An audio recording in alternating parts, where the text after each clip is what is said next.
Perkenalkan, nama saya Wendy Siombing. Di sini saya akan menjelaskan tentang laporan Project Based Learning kami di PT Sumber Jaya Motor Honda. Nah, pertama-tama saya akan menjelaskan secara singkat teori dari judul PBL kami, yaitu mampu membangun organisasi layanan kelas dunia yang terdiri dari 2 subbab. Materi yang pertama, menciptakan organisasi layanan kelas dunia. Artinya adalah membangun suatu organisasi atau perusahaan yang mampu memberikan pelayanan terbaik dengan standar internasional yang diakui secara global karena kualitas, kecepatan, proporsionalis, dan kepuasan pelanggan yang tinggi.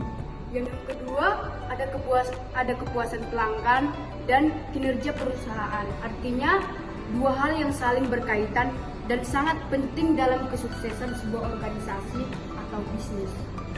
Nah, selama kami melakukan kegiatan PBL, saat kunjungan awal, kami melakukan observasi atau pengenalan diri dan melakukan wawancara tentang bagaimana pemasaran jasa di Honda atau di PT Sumber Jaya Motor. Dan yang kedua itu, waktu kami melakukan kunjungan, kami menanyakan tentang apa saja strategi Honda untuk masuk ke pasar dunia.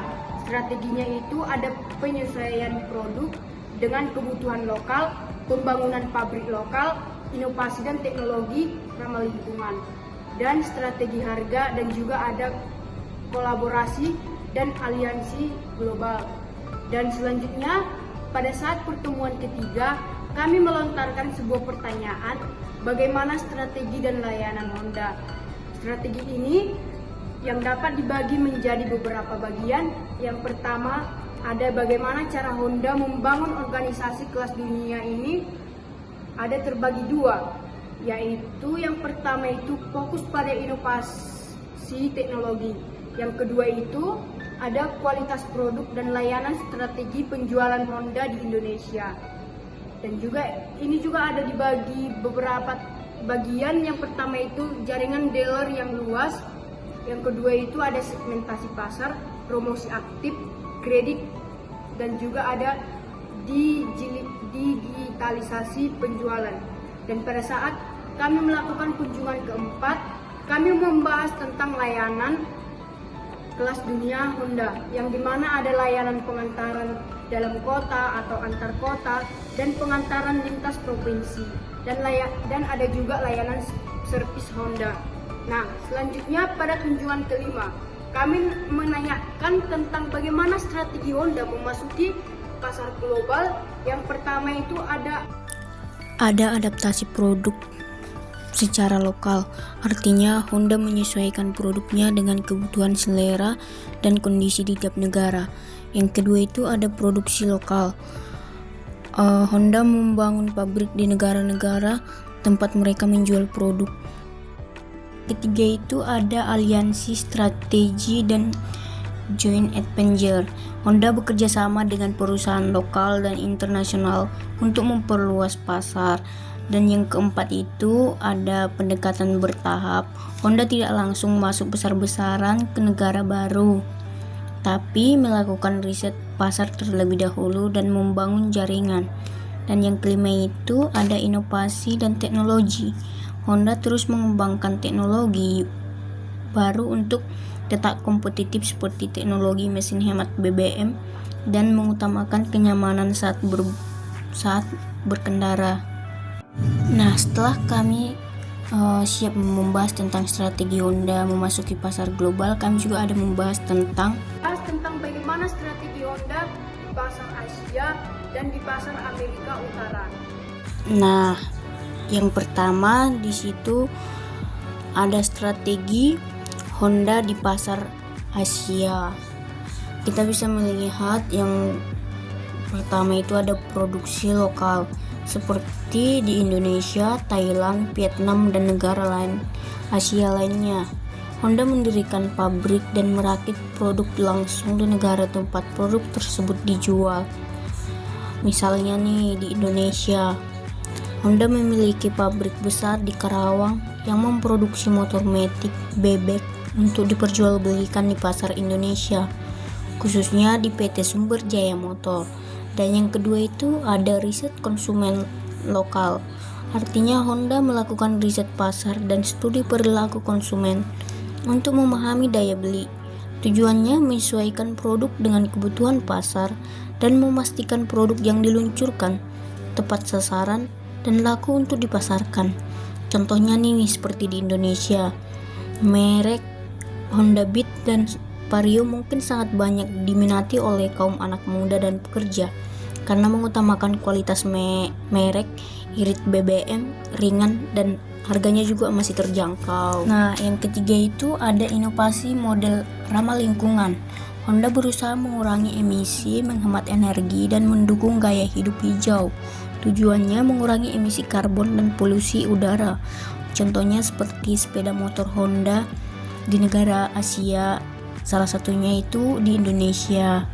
Mungkin merek Beat, Supra, dan Vario mungkin sudah menerapkan sistem bahan bakar pintar yang digantikan oleh karburator.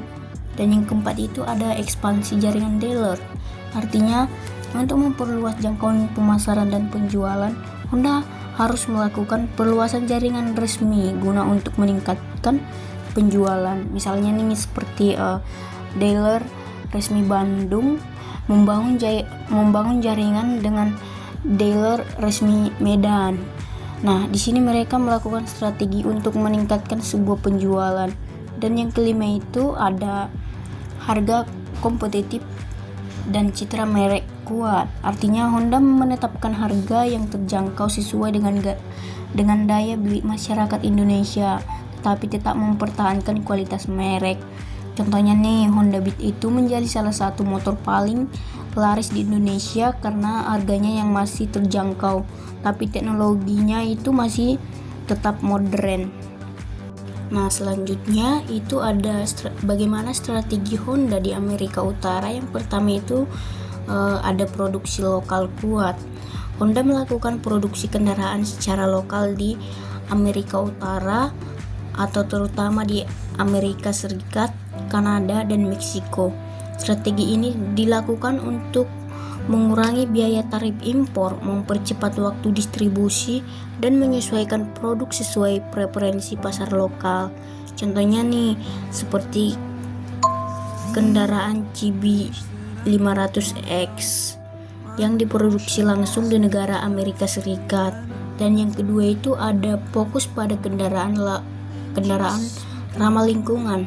Honda di bagian negara Amerika Utara mengusahakan kendaraan agar irit bahan bakar serta mengurangi polusi udara terhadap lingkungan. Dan yang ketiga itu ada brand positioning premium. Brand positioning premium ini Honda memposisikan produknya sebagai merek premium yang menawarkan kualitas dari segi ketahanan mesin, teknologi canggih, dan desain menarik. Dan yang keempat itu ada penyesuaian produk dan harga. Honda menyesuaikan produk dan harga dengan karakteristik konsumen di Amerika Utara. Pasar di sana sangat spesifik menyukai motor besar seperti model motor GBX 500X, tidak seperti di Asia. Karena di Asia hanya fokus pada motor kecil seperti merek motor Matic atau Bebek. Nah, mengapa kami memilih PT Sumber Jaya Motor Honda ini sebagai tempat PBL kami? Karena PT Sumber Jaya Motor sangat berkaitan dengan teori layanan kelas dunia dan menjadi tempat belajar yang tepat dan nyata. Nah, adapun sebuah hasil yang kami dapatkan selama PBL, kami dapat menyusun analisis laporan, mengidentifikasi area perbaikan dan pelayanan penjualan mereka, dan membuat presentasi rekomendasi dan kontribusi kami selama PBL yaitu memberi masukan tentang strategi pelayanan peningkatan kepuasan pelanggan Honda. Sekian penjelasan dari video saya ucapkan terima kasih.